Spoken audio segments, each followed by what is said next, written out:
Live from downtown Detroit, Local 4 News at noon starts now.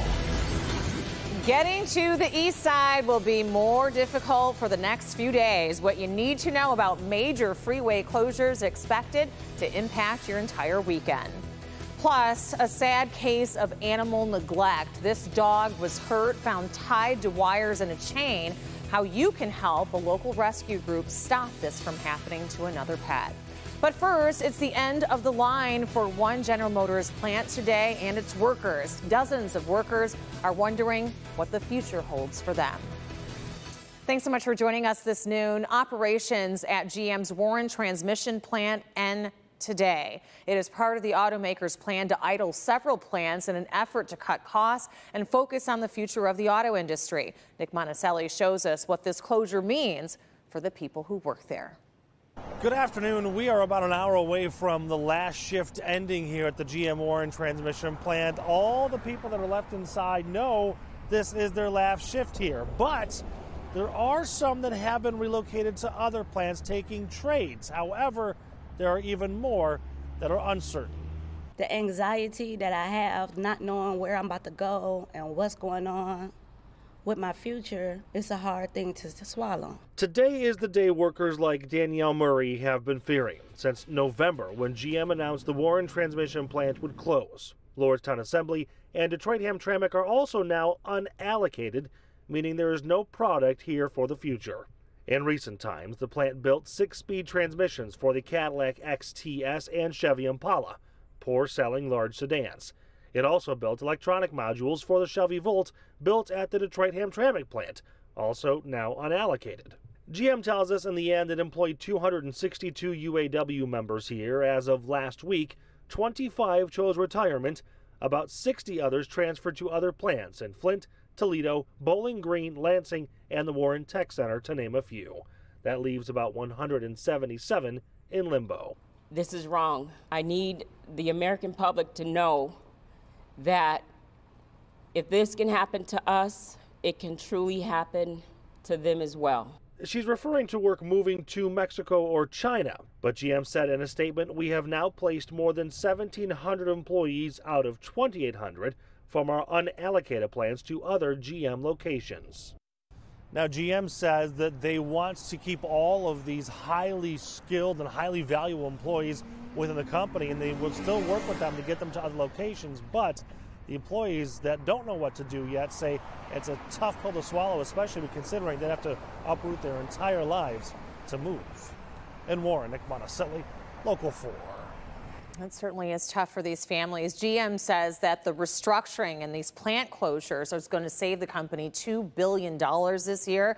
The automaker wants to focus more on autonomous and electric vehicles.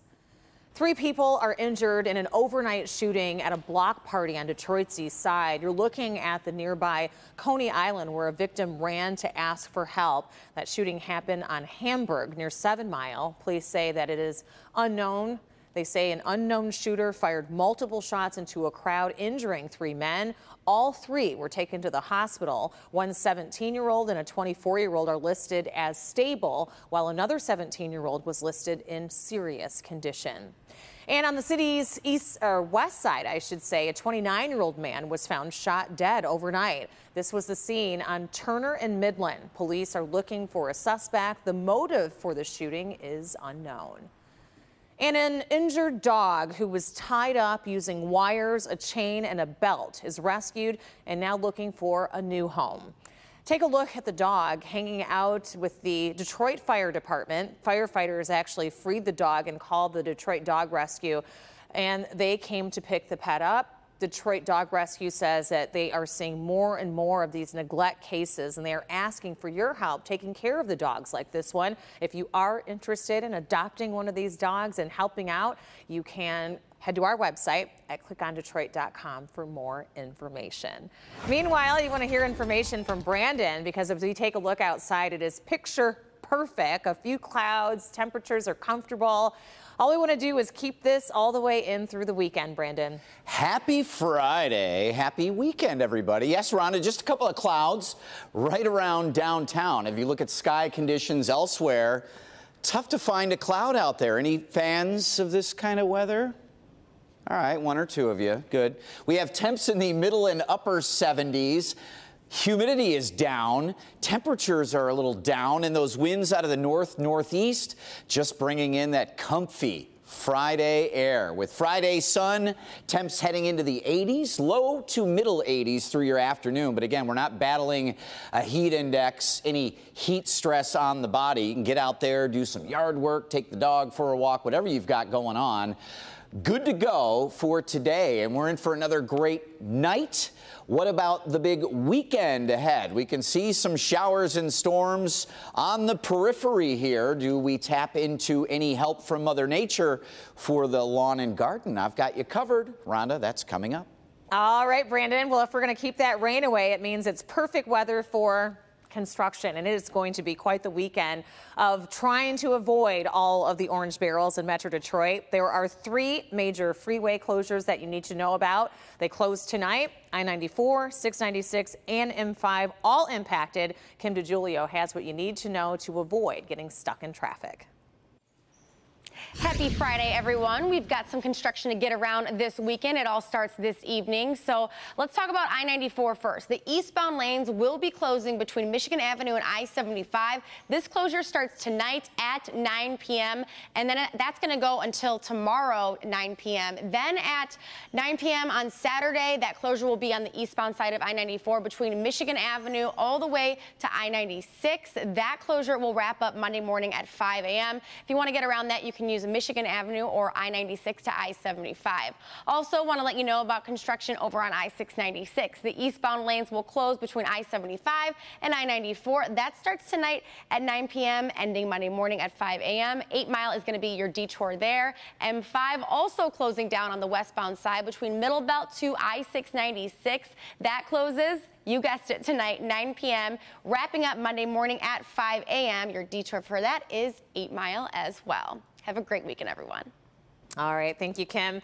Michigan Civil Rights Director. Well, this director is in trouble for comments that he made about women. The Michigan Civil Rights Commission has voted to reprimand the director, Augustin Arbulo. They did not release what he said, only saying that it was inappropriate. Arbulo now has to attend a training and mentorship program. He says that he is sorry for the comments and will use this as a learning experience. The department Arbulo is director of investigates and resolves discrimination complaints and promotes compliance with civil rights laws.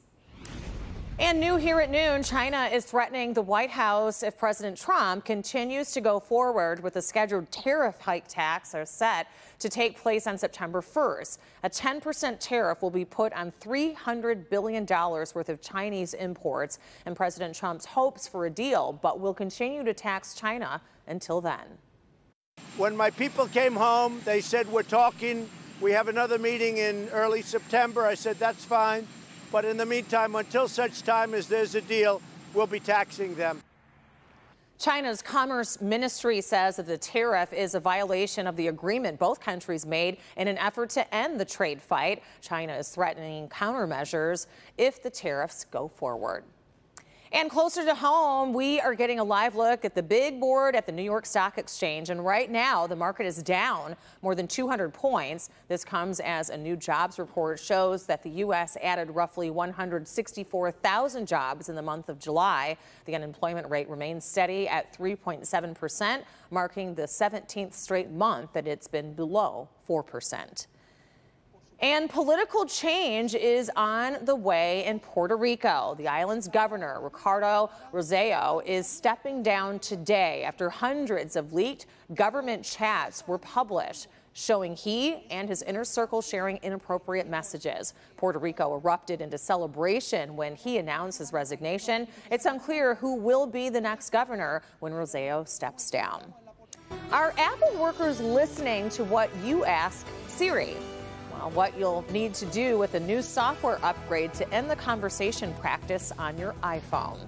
Plus, an incredibly unusual discovery at an East Coast airport. 2 rocket launchers and luggage in 1 week.